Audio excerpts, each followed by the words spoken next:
Tā hiri pāo a tamatai whati whanai te mau ārauru whati ue. Tā hei te awai atara e. A rawa e tautina mai te ia tau te ano o tōru. Aro hui hoi o tau te matai rei te whaaru e roa i a mere. Wau o mau te ui ai o ho e te ui ura. O maui te ui o a tupuna tau i rei. Whanau hui au au i te whenua rei e te tapu tapu ata e. E no hoa i mau piti me te unga ina i raa e whaari mai. Mei te tau mai o tō matu metua o tō mama, whanau, tōna mama, tōna papa. Poi poi, hou ara mai ai, e whaati a tō matu mama aru ai pāri, te parau pāri. I haupe tāna, hare tātu papa, parau pāri. Me anā rira te ramea, hare no ea. E uarata iro te paparu au i au, whae te mōpiri i te mara e waiha. Tai mai ni e tō matu papa whanau, te papa tō papa, tō rātou mometua, o rātou tō mohuia, e mau i te parau mauru.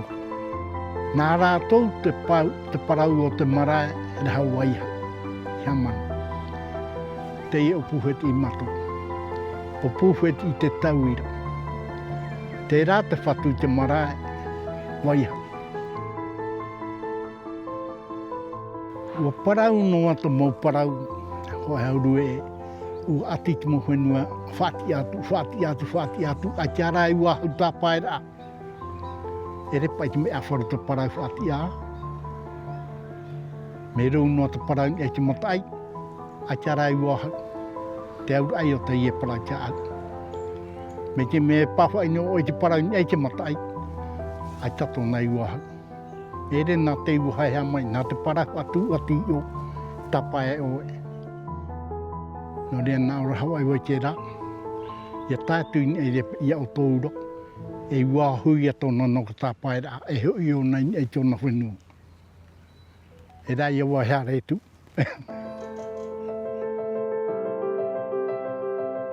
Pouvoir illustrer des légendes, pour moi, c'est toujours un nouvel apprentissage par rapport à la transmission, aux traditions. Il y a toujours un nouvel apprentissage en fait quand on lit ces légendes, d'autant plus quand on les illustre, où vraiment on va au fond des choses pour que les personnes qui lisent soient à la fois touchées par le visuel. J'ai choisi d'utiliser la technique de la toile sur peinture acrylique sur toile. Donc à la base, je fais aussi beaucoup de design, mais pour moi, la notion de la toile et de la peinture, c'est quelque chose qui m'intéresse énormément, car il y a de la matière, en fait.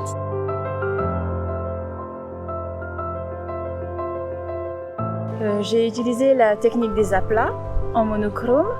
J'ai utilisé la couleur brune parce que je trouve que ça fait référence en fait à la nature et que la Polynésie, enfin notre culture, elle se rapproche beaucoup de la nature. Je me suis inspirée des illustrations de la mythologie grecque parce que je trouve que ça illustre bien en fait le style légende et que c'était un style qui correspondait bien à ce que je voulais. Et j'ai aussi intégré les symboles polynésiens pour notre appartenance culturelle. Ça a été un honneur de pouvoir illustrer ces légendes. N'étant pas polynésienne, c'est une chance pour moi d'avoir cette vision et d'essayer au mieux de transmettre ces magnifiques légendes qui ont vraiment pour moi une notion de... c'est des traditions, c'est de la culture qui doit ne pas se perdre. Promouvoir ma culture, c'est un de mes objectifs depuis que j'ai commencé à faire mes études dans le dessin. Et du coup, j'ai beaucoup aimé le projet, j'ai beaucoup aimé cette collaboration et j'espère en avoir d'autres encore parce que j'ai toujours aimé les légendes quand j'étais petite et du coup, si je peux les illustrer en plus, c'est tout bénef pour moi. C'est très important de pouvoir avoir ce livret comme ça pour avoir l'opportunité de mettre cette histoire, d'inscrire cette histoire et de transmettre et de ne pas perdre l'identité culturelle du riche héritage polynésien.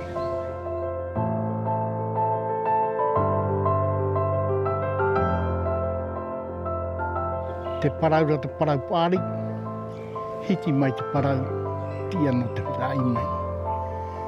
Tupu mai te parau mai raro i te whenua. Te rā mana, horo hai e raro i te whenua. Wa tupu io, horo hai e rato i te rā o pūtata.